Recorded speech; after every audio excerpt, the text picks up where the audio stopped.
Welcome back to That Recovery Life. I am Jake, sitting across from Maya in our little studio, sipping dark roast and feeling both humbled and fired up.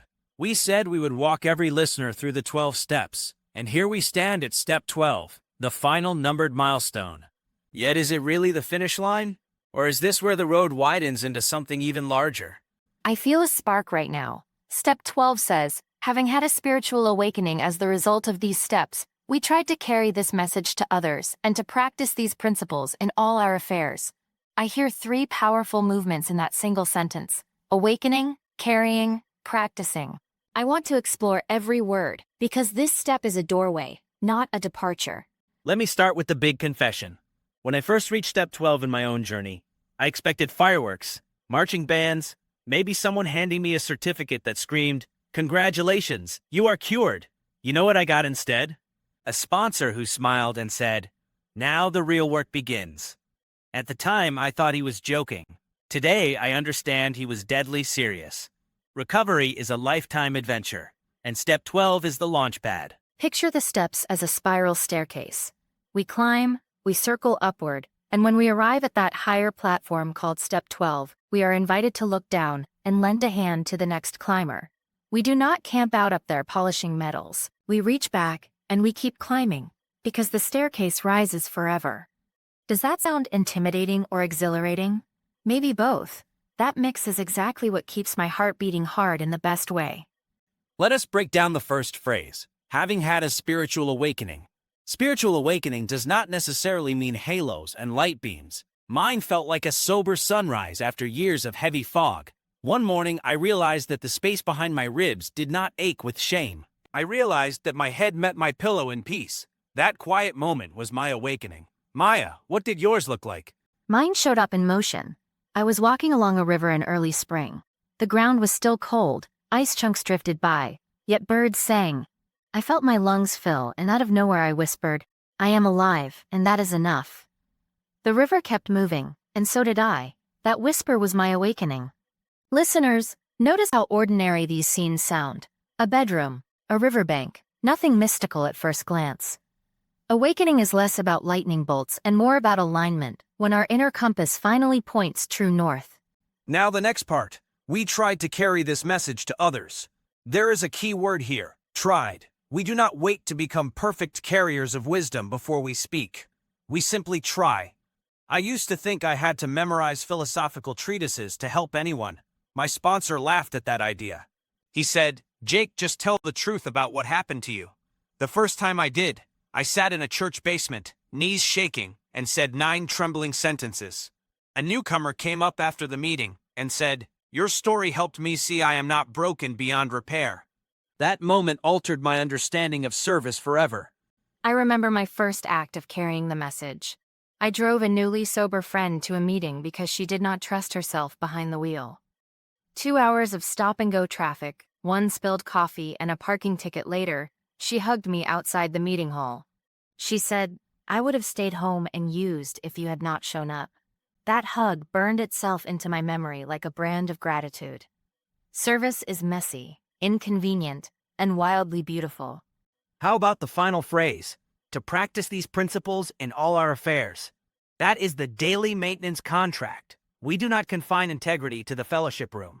We practice honesty with our partners, patience with our children, open-mindedness with colleagues, humility with strangers who cut us off in traffic, and courage when our own thoughts turn dark. This commitment is where step 12 lives moment to moment. Let us pause and ask our listeners a question. Have you ever helped someone move a couch up a flight of stairs? One person cannot lift the full weight alone. 2 people can barely manage. The secret is constant communication. Tilt this way, move 2 steps, rest, breathe, check footing, go again. The principles are like that dialogue. They guide every lift and pivot. Without them, we drop the couch and maybe crush a toe. With them, we place that beast in the living room, laugh, and high-five. Recovery requires that same guided choreography. All right, let us dive into practical tools. How do we keep step 12 alive tomorrow morning, next month, 3 years from now? Maya, hit us with the first tool. Tool 1. Intentional service. Find a commitment, big or small, and claim it. Chairs need to be set up before meetings. Coffee needs to be brewed. Greeters at the door offer smiles that can dissolve shame in 5 seconds flat. If you are an introvert, maybe you sponsor the group's literature table, quietly arranging books. Extrovert, chair a meeting once a month. The point is not glory. The point is consistent contribution. Tool 2. Built-in gratitude checks. I keep a simple practice. Before bed, I name 3 specific gifts from the day. Not generic lines like, I'm grateful for life. Instead, I am grateful that my coworker laughed at my joke about the jammed printer. I am grateful the rain stopped in time for my bus ride. I am grateful for the text from my brother who said he loves me. Detailed gratitude trains our brains to search for light. Tool 3. Spiritual fitness. Whatever you call your higher power, cultivate that relationship. Meditation, prayer, nature walks, poetry, or music that lifts you. Do you need incense and chanting? Maybe. Do you need quiet observation of sunrise through blinds? Maybe that too. The method matters less than the consistency. When the spirit muscle grows, carrying the message becomes more natural. Tool 4. Sponsorship. If you have completed the steps with a sponsor, the next logical leap is to offer sponsorship. Do not worry that you will mess up. Every sponsor messes up sometimes. But every time you share experience, strength, and hope, you reinforce those very qualities within yourself. Tool 5. Cross-step inventory. Remember steps 4 through 9 where we cleaned house? Keep cleaning. Resentments creep back like weeds after rain. Make small inventories. Apologize quickly. Forgive often. Step 12 does not mean the previous 11 steps vanish from our toolbox. It means we now carry the whole set everywhere. Tool 6. Community beyond recovery rooms. Volunteer at a soup kitchen. Mentor at-risk youth. Run a neighborhood trash pickup. Look outward. Addiction collapsed my world into one point, my craving. Service explodes that point into a constellation of purpose. Tool 7. Protect your own sobriety first. Sounds contradictory after preaching service, right? Yet if my spiritual tank runs empty, my help becomes hollow.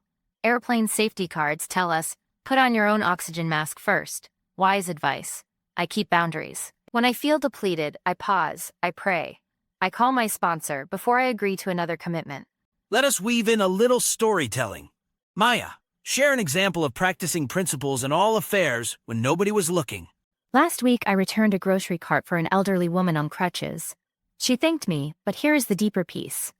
10 years ago, I would have ignored her and sped away because my mind churned with self-pity and the urge to hide behind liquor. That small cart gesture proves transformation more than any grand speech. It shows me who I have become through these steps. My turn. Yesterday, my teenage son confessed he dented the family car while learning to park. Old Jake would have erupted, blaming, shaming, maybe even threatening. Instead, I breathed, asked if he was all right, and told him I once ripped a mirror off my father's truck. We both left. We called the insurance company together and scheduled repairs. Honesty, patience, compassion. 3 principles in a mundane family moment. That is step 12 in plain clothes. Let us challenge our listeners. Think of one ordinary chore you will face in the next 24 hours. Doing the dishes, walking the dog, writing an email. How can you infuse that act with the principles of honesty, willingness, humility, and love? The mundane is the field where spiritual practice thrives. Another question. Who are you going to help this week? Maybe you pick up the phone and call a newcomer you have not seen at meetings lately. Maybe you offer to drive someone to rehab intake. Maybe you share your recovery anniversary on social media with the sole intent of offering hope, not seeking applause. Speaking of anniversaries, I celebrate 8 years next month. I promise every listener this. The promises of recovery keep unfolding. The miracles at year 8 feel different than the miracles at day 1, yet they remain miracles. My skin fits, my nights are quiet, my mornings taste like possibility. Step 12 keeps that sweetness flowing. Let us address a fear many have at this point, the fear of backsliding. You might think, if I am still destined to struggle, why bother? Hear me. Relapse is not inevitable, though it can happen. Vigilance is the antidote. That is why we keep practicing all the steps, one day at a time, sometimes one breath at a time. Step 12 is both shield and sword. Service shields us from isolation. Principles empower us to fight old patterns. I have a confession. Last month, I felt the old pull toward numbing out with food. I was tired, lonely, and scrolling endless news. Suddenly, sugar cravings hit hard. Instead of pretending I was fine because I am on step 12, I picked up the phone, called a friend, and spilled the truth. She listened without judgment, we prayed together, and the craving faded. Practicing principles does not mean never feeling messy. It means taking messy feelings to safe spaces before they turn into destructive actions. Let us bring some numbers. Studies in positive psychology show that acts of altruism boost dopamine and serotonin. In plain language, service literally fuels the brain chemicals we used to chase in harmful ways. We are wired to help each other. Step 12 taps into that ancient design. But statistics tell only half the story. The other half lives in our hearts. Remember the first time someone looked you in the eye and said, "I get you, I love you, and I will walk with you"? Remember the heat in your chest when those words sank in? Step 12 invites us to become that voice for someone else. Let us sketch a day in the life of a Step 12 practitioner. Morning meditation, a gratitude list, call to sponsor, off to work with intention, pause at lunch to help a colleague, send an encouraging text to a newcomer, evening meeting, offer a ride to someone without a car, return home, kiss loved ones, reflect on the day, inventory and prayer. Sounds busy, yet it flows like breath when powered by purpose. And on days when you are sick or exhausted, maybe your service is as simple as not yelling at the pharmacist, or smiling at the bus driver, or whispering a prayer for someone who annoys you. Step 12 adjusts to capacity. It never demands perfection. Let us touch on creativity. Some of you write music, paint, dance, build furniture, code software. Art is a form of service when shared. Channel recovery into your craft. Your song might reach someone who never attends a meeting, yet desperately needs hope.